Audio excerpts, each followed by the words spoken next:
Bonjour à toutes et à tous, il est 5h45, il est l'heure d'aller à Lausanne pour le festival Programme Commun, deuxième édition pour moi. Quel doux samedi matin, ok go. Je me mets déjà dans l'ambiance.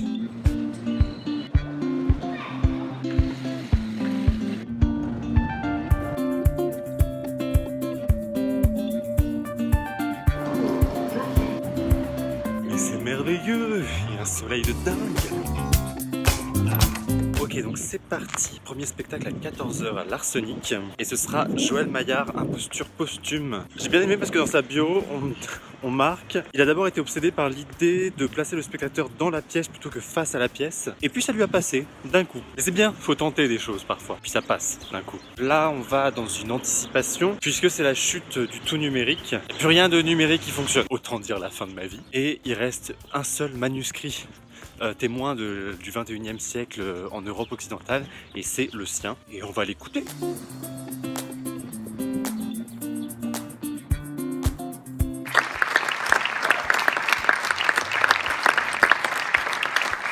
C'est un moment un peu particulier qui vient de se passer. Waouh, c'était suspendu. Je suis pas du tout science-fiction moi à la base, et là on est quand même vachement sur de la science-fiction, et pourtant ça passe plutôt bien, même s'il nous perd complètement par moment. Ce qui est intéressant sur cette science-fiction là, c'est que on s'en fout du devenir de l'iPhone et à quoi va ressembler notre télévision dans 100 ans. C'est vraiment basé sur les rapports humains et sur comment l'humain va s'adapter à cette quête de perfection, dans les émotions, à tous ces algorithmes en fait qui analysent les comportements, qui analysent les textes pour qu'on ait une forme d'intelligence artificielle qui s'appellera plus intelligence artificielle, qui soit hyper responsive et hyper spontanée et qui possède aussi des imperfections, mais qui en fait même dans ces imperfections sera parfaite. C'est-à-dire qu'elle aura les imperfections exactement au bon moment, là où ça produira le plus d'effet sur l'interlocuteur. Du coup c'est hyper intéressant parce que c'est à travers ce futur, on est en 2099, qui raconte notre relation, nos interactions humaines, nos interactions sociales d'aujourd'hui. Ce qui est très drôle aussi, c'est le côté très futuriste du truc, mais c'est un futurisme tel qu'on le voyait dans les années 90, des ondes vertes de partout, des solutions aqueuses, blanchâtres et des voix robotiques extrêmement bizarres. Et tout ça est volontaire évidemment. Il sort aussi beaucoup de ce personnage. En fait, il y a trois états. Il y a 2099, l'époque où il a écrit ce manuscrit qui raconte la vie en Europe occidentale. Il y a un truc visiblement qui est beaucoup plus tard. On lit ce manuscrit, on l'analyse, c'est un peu une conférence. Où quelqu'un raconte ça, où les gens sont devenus extrêmement étranges. Et puis il y a un retour au temps présent aussi, au temps présent du théâtre aujourd'hui. J'avoue que là à chaud, putain, il y a tellement de choses, c'est tellement dense, ça va tellement dans tous les sens. Bref, maintenant je vais vous emmener aux toilettes parce que faut que je vous montre les toilettes quand même. C'est mes toilettes non genrées préférées.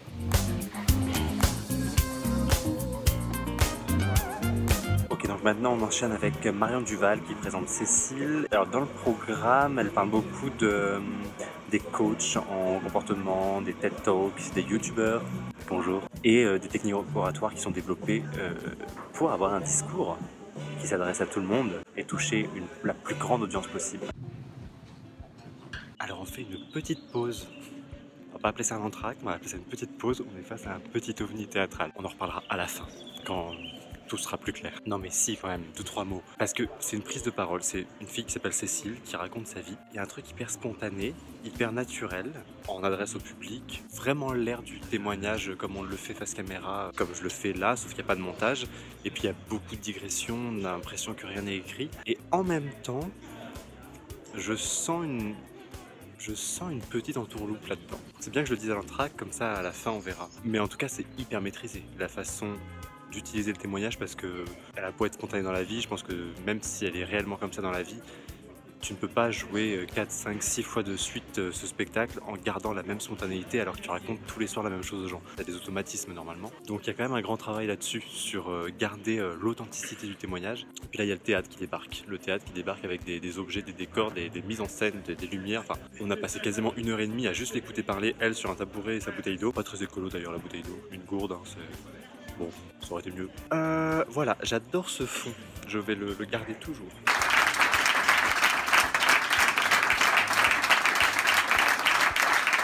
Et ben je sais pas trop ce que je viens de voir, mais ça m'a mis dans un état. Je suis à la fois de très bonne humeur, elle a un capital sympathique, on peut pas lui enlever, et à la fois je me pose tellement de questions sur cette performance. J'arrive pas du tout à démêler le vrai du faux, j'arrive pas du tout à me repérer non plus. Je retourne à l'Arsenic à 21 h pour une performance de 20 minutes, mais là j'avais besoin d'aller marcher un peu, peut-être même repasser à l'hôtel éventuellement. Je suis franchement à sec sur ce spectacle, je sais même pas comment l'aborder tellement il y a de choses, tellement il y a d'angles à prendre. Ça va être compliqué.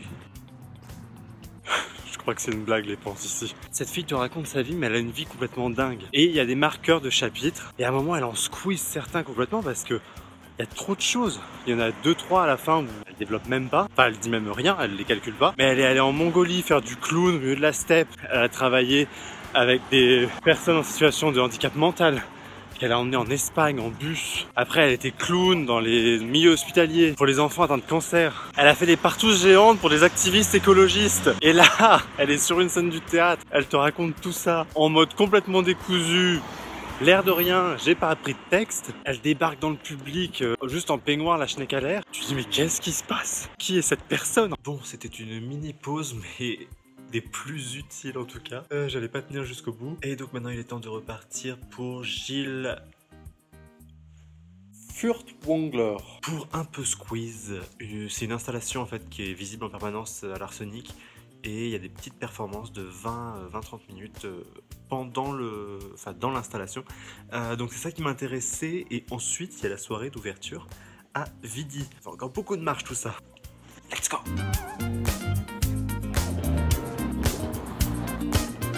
Bon, essayons de revenir sur ce spectacle. Ce qui est intéressant, c'est qu'à un moment, il y a un refus du spectacle. J'arrive pas à savoir dans quelle mesure c'est construit et dans quelle mesure c'est prévu tout ça. Mais il y a un vrai refus de la part de Cécile de jouer ce que la metteuse en scène lui propose. Il y a un refus de l'exercice, il y a un pétage de câble. Elle sous-entend c'est bon, c'est mon histoire, j'en fais ce que j'en veux et j'ai pas envie de la raconter maintenant et pas comme ça. Et c'est extrêmement perturbant ce spectacle parce que on est dans cette esthétique du témoignage, de la vérité et on n'ose pas remettre sa parole en doute ni son émotion. On sait pas dans quelle mesure elle était vraiment attachée à un enfant qui est mort. On sait pas si les larmes qui arrive ou quand sa voix devient un peu éraillée.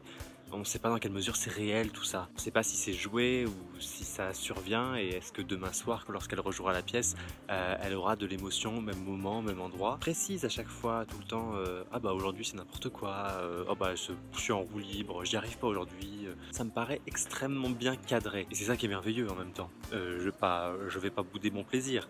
J'ai absolument kiffé ces 3 heures. Et du coup, c'est vrai que ça pose extrêmement bien cette question de comment on prend la parole sur une scène, comment on raconte son histoire. Là où ça devient vraiment déroutant, c'est qu'en fait, elle est extrêmement bonne dans les moments théâtraux.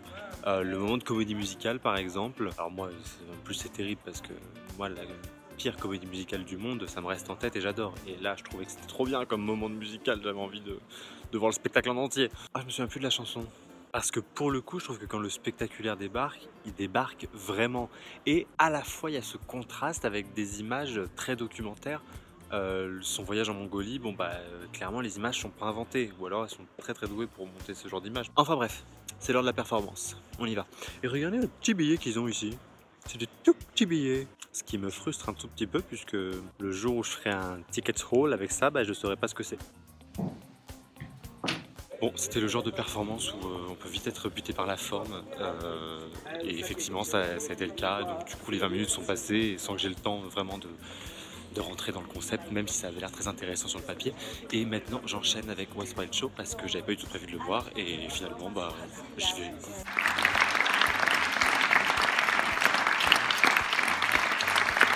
J'étais pas prêt.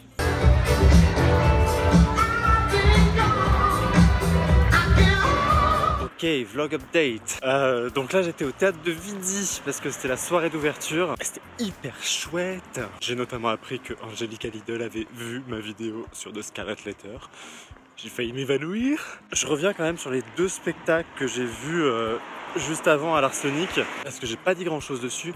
Donc le premier, un collage de textes volés, pris sur à la fois des prospectus, à la fois des dialogues de cinéma, des dialogues pris dans la rue. Voilà, du texte issu de la banalité du quotidien, mis bout à bout. Sur le papier c'est intéressant parce qu'effectivement ça peut évoquer des images en soi. On est disposé un peu aléatoirement dans la salle sur des chaises qui n'ont pas d'ordre précis. Et l'artiste est en plein centre et déclame le texte caché derrière une toile où il y a certains de ces mots qui sont écrits et peints. Ça dure 20 minutes. Il n'y a pas de mise en condition et du coup on lâche dès le début. On n'a pas le temps non plus d'intégrer cette forme de discours. Donc bon, moi je suis complètement passé à côté, franchement. Après concernant The Wild West Show, c'est très étrange parce que ça grimpe.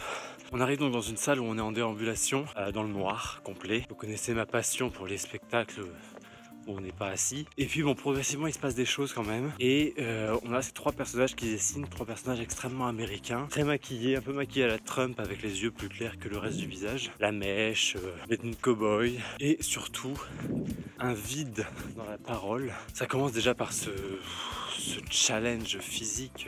Ils n'arrêtent pas de courir, ils sont surdynamités. C'est Véronique et Davina puissance 10. Alors c'est à chaque fois ici que je sais plus où faut aller. En fait c'est dans la performance physique que j'ai trouvé que ça commençait à devenir intéressant. Dans cette énergie qui ne se relâche jamais. Là je bafouille. Je suis un petit peu aviné et un petit peu fatigué. Après ça s'étire, ça a beau durer qu'1 heure. Bon, les tours de piste non-stop, ouais. T'as juste un petit moment de bon ok les gars, what's the point?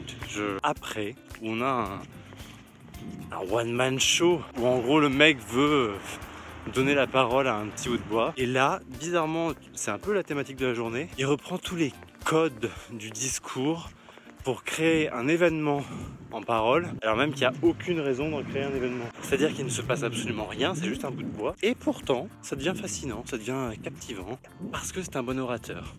Parce qu'il est prêt à te faire croire n'importe quoi. Donc malgré tout, quand même des choses à sauver dans ce spectacle. Mais le moment fort de la journée, ça reste quand même Cécile. Je pense que ça va me travailler encore un sacré moment. Je peux rien dire de plus sur ce spectacle, je ne sais plus quoi dire. Et maintenant il est temps de rentrer, se coucher, dormir un peu de temps qu'on perd 1 heure cette nuit. C'était le point Catherine Laborde. Et demain alors c'est ouf, grosse journée à Vidi cette fois. Allez, à demain.